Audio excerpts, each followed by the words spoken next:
Fear. Thank you, fear, which is the topic of our discussion for today. Overcoming fear in order to live your purpose.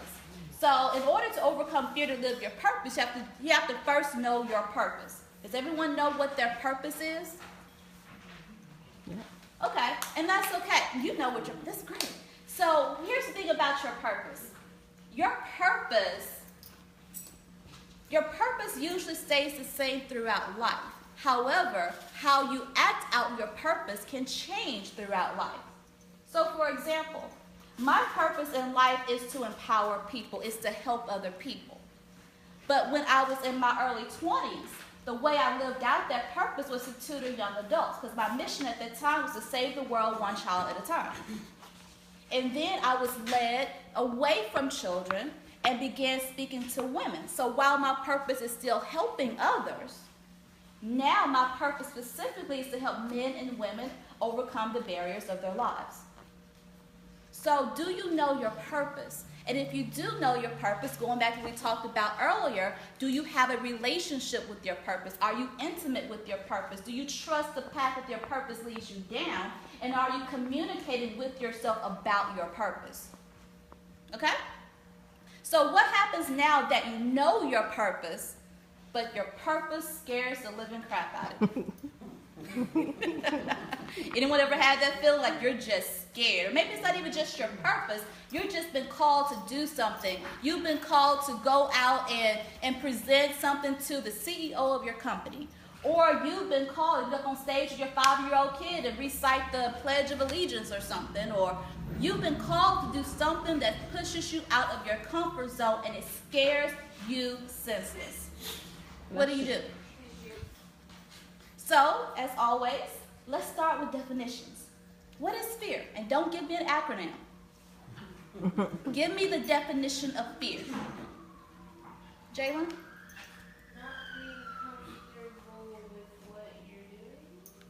Okay, that's my definition. Someone else give me another definition of fear. What is fear? Yes, ma'am. Falling short. Falling short. Okay. Someone else? I should know this. Huh? Denial. Okay. Anyone else? If you still have pen and paper, the one I gave you earlier, flip it over. I want you to write this definition down. Okay?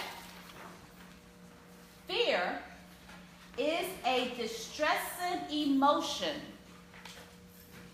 aroused by impending danger, evil, or pain, whether the threat is real or imagined. I'm going to repeat that. Fear is a distressing emotion that is aroused by impending danger, evil, or pain, whether the threat is real or imagined. Let that sink in for a moment. Fear is simply an emotion. Fear is simply an emotion. And it's caused by impending danger, evil, or pain, regardless of if it's real or imagined. Because 9 times out of 10, the thing that we fear isn't real. Or the thing that we fear, the chances of that thing actually happening is 0.001%. Meaning that the thing that you actually want to happen is more likely to happen than the thing you do not want to happen. So you have a fear of failure. No, it's a fear of disappointing others. What do you think is going to happen if you disappoint someone?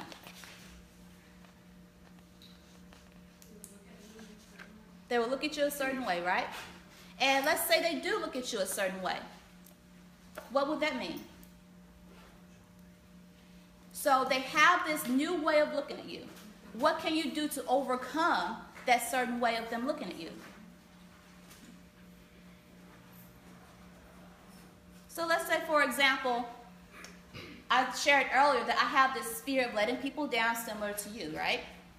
And what I'm afraid of is that they will look at me differently, that I would disappoint them tremendously. But the truth of the matter is that the people that I'm afraid of letting down are the ones who are the most proud of me. So the thing that I fear is really my imagination. It's not really real. Because those are the ones that actually support me.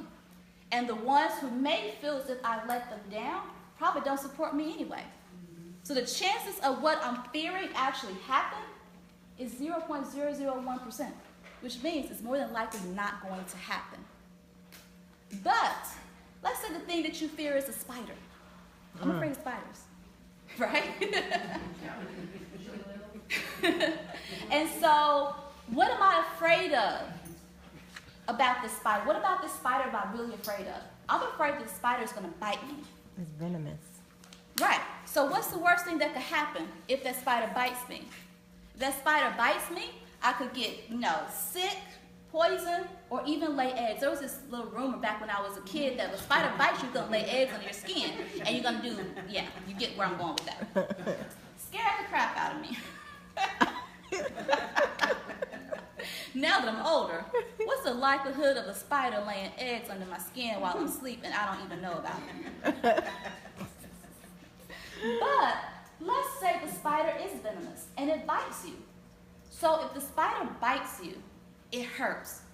The way your body is set up, if something causes you pain, you get up. If you see something isn't right, what do? Call 911. You go to the doctor and they give you an anti-venom and life goes on. What's the probability of the thing that you fear actually happening? And how can you overcome it? And that's really all it is. Think about the thing that's keeping you from your purpose. I don't have the money. What if I invest all my money and I fail? What if I do this thing and I'm uncomfortable? Because really the thing that holds us back in our careers, the things that hold us back in our relationships, the things that hold us back in our purposes is really the fear of being uncomfortable. So for some business owners out here or people who aspire to be business owners, one of the things that keeps us back from actually starting and stepping out on that business is the fear of failure. What if I get out there and make a fool of myself? What if I get out there and I invest all this money and I lose it all? What if? So let's go with that example. What if I invest all my money and I lose it all? What's the worst that can happen? I can lose my house. I can lose my car. My savings account is drained. That's the absolute worst that could happen, right? Anybody else can think of anything worse than that? Okay, so we all agree that's the worst that can happen. How do you overcome that? Call up my daddy in Memphis, Tennessee. Dad, I took a risk. I invested all my money in my business, and it did not work out the way I thought it would. Can I come stay with you for 6 months so that I can get back on my feet? I've had to make that call before. I had to make that call. That was a painful call. It was uncomfortable, but I made that call. Thankfully, I didn't have to go back and live with my daddy, because the thing that I feared was that I'd go home, live with my dad, and I would not be able to actually work in my purpose. I would not be able to stand here today in front of you and speak the words I'm speaking to you. That is what I was deathly afraid of. But my plan for overcoming that is simply go out there, have a plan. Get back out there, go live with my dad for 6 months, save my money, get back out here and do it again. Because if I had a house before, if I had money before, if I had a car before, I can do it again. See, what we're afraid of is being uncomfortable moving back home with our parents for 6 months. What we're afraid of is being uncomfortable and telling people that things did not work out the way I thought it would. Because we're afraid they're going to judge us. We're afraid that they're going to think differently of us. We are afraid they're going to talk bad about us. But as you said, folks going to talk about us anyway. Because if they're going to talk about me, I am going to give you something to talk about. I'm going to tell you what my story is. I'm not going to let you narrate my story. So I am going to make the choices that I need to make to put me on the path or keep me on the path of where I need to go, because that is my story. So taking back your power. So again, what are you afraid of? So this is the exercise that I want you guys to do. Every time you become afraid of something, ask yourself this question. Number one, what's the worst thing that could happen? What is the absolute worst thing that could happen? I get my feelings hurt. I get my heart broken. Because a lot of us are afraid of falling in love again. A lot of us are afraid of getting close to a man. A lot of us are afraid of getting close to a mentor. A lot of us are afraid of getting close to a minister. Let's be real about that, because church has disappointed a lot of us. What are you really afraid of? And what's the worst that could happen if you put yourself in that situation? And the second thing is simply, how can I overcome it? And your solution isn't always going to be easy. Your solution may not always put you in the most comfortable places. But the key is to have a strategy. Is to have a strategy to get out of it. So like I said earlier, if I had to move back home with my dad, I gave myself 6 months. I was not going to be there longer than 6 months because we can't live in the same roof and me being an adult. And my dad used to think me as his little baby girl. It's not going to work. But I had a strategy. So what is your strategy to overcome? If you are afraid of, what's another fear you guys are afraid of? Give me one. Yes, ma'am. Someone else. What are you afraid of? Yes, ma'am. Open up what? Opening up and trusting. Yes. Oh, that's a good one. Okay. So, you are afraid of opening up and trusting people. So there's actually a different strategy for that I want to give you guys when it comes to trusting people. What did we talk about earlier with trust? Trust is the reliance of what? Somebody read me their notes. The reliance of what? Huh? Character, ability, strength, and truth. Someone or something. Right. Okay? So you are afraid of opening up and trusting people. So one, who is the person you are afraid of opening up to? You deal with one person at a time.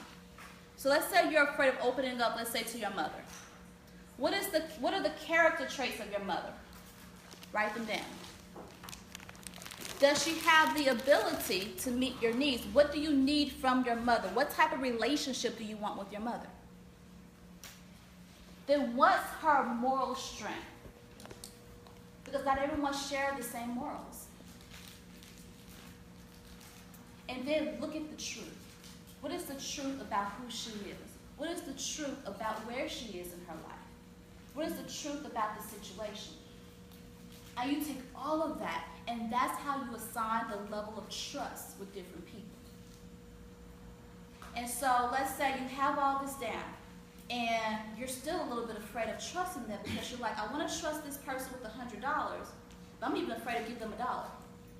So take a chance. Give them $1 and see how their character plays out.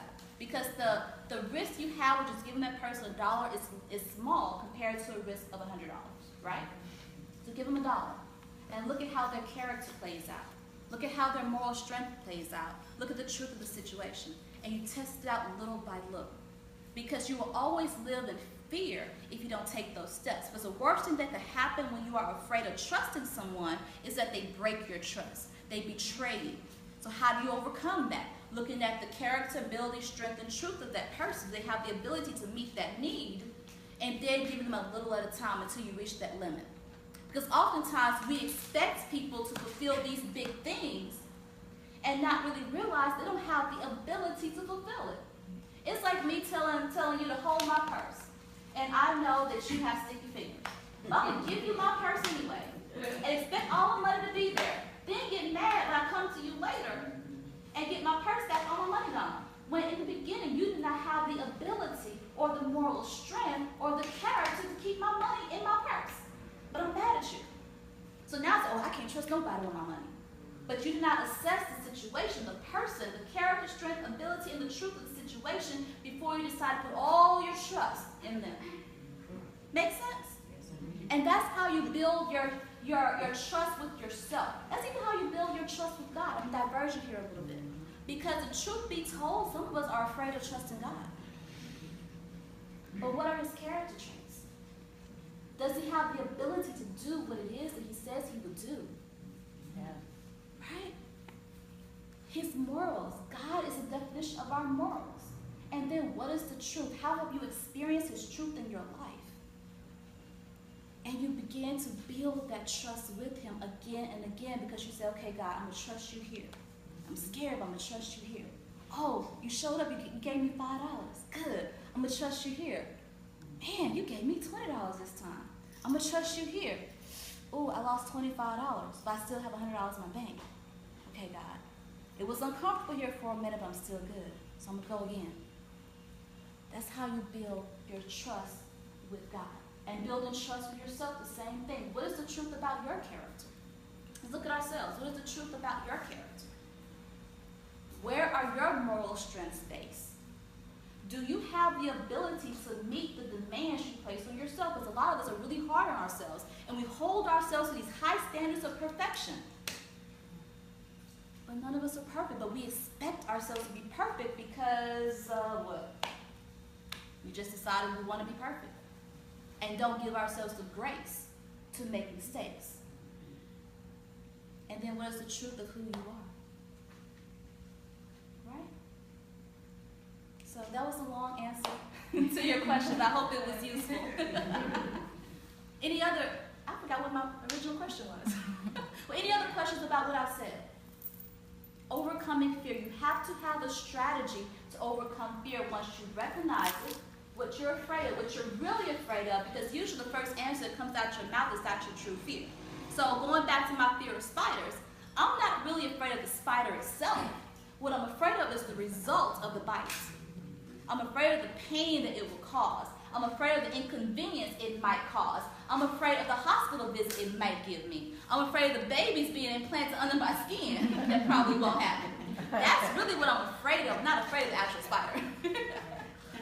So once you dig deeper into what you're really afraid of and evaluate what's the worst that can happen, and then you want to say, okay, how can I overcome it? Because you can only overcome the things that are real. See, I didn't have to overcome the fear of the babies being implanted under my skin because it wasn't a real fear. It was imagined. Remember, fear, whether it's based on a threat that's either real or imagined. Some of our fears are only made up. We talk ourselves into our fears. That's why it's very important to watch your communication with yourself, because you'll talk yourself into a frenzy. You'll talk yourself into a fear. You'll talk yourself out of doing the thing you were called to do. Because you're always thinking about the worst that can happen. You're always saying, giving yourself all the reasons why you should not, cannot, and would not do a thing. Instead of saying, what is the one reason, the one thing I should do it. All you need is one reason. So shift your perspective to that one reason why you should do it, and then do it.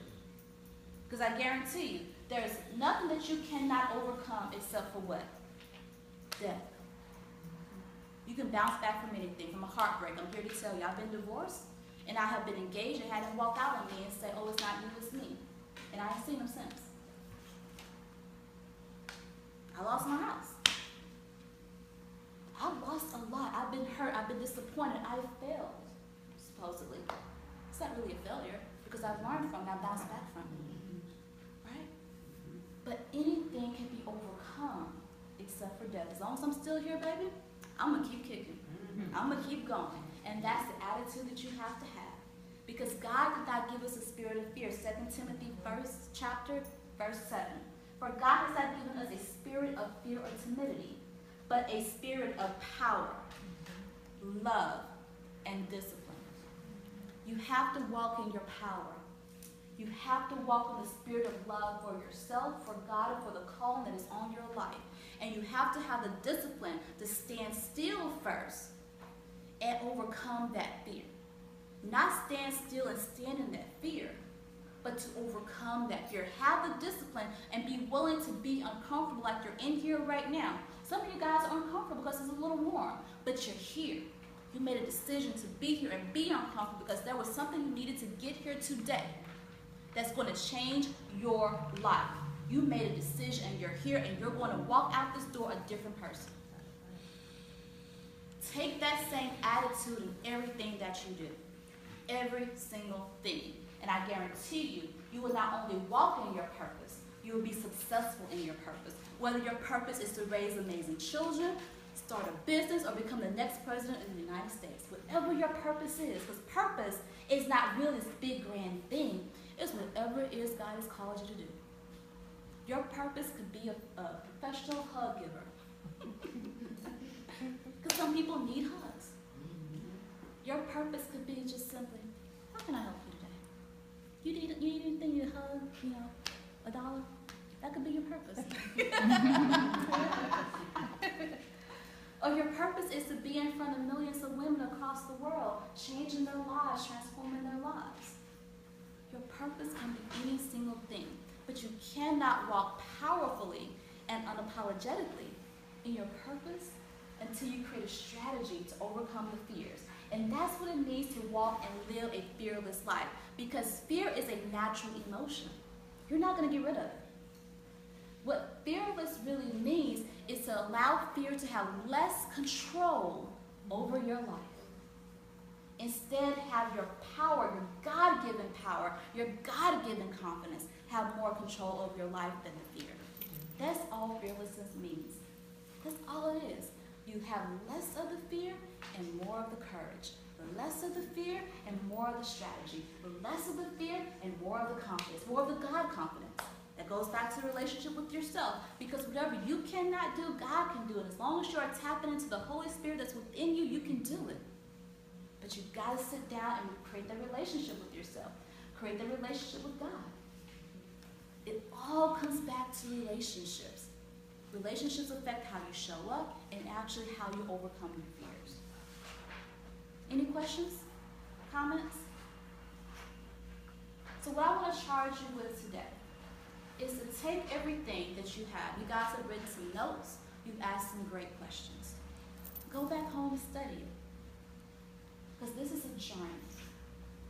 You cannot take this information and sit on it. It is your job to study it. It is your job to practice it. It is your job to teach somebody else, whether by word or by action. Show somebody else how to live fearlessly. Show somebody else how to overcome their fears. Show somebody else how to get out of an abusive relationship. Show somebody else how to show up powerfully and authentically. Show someone else.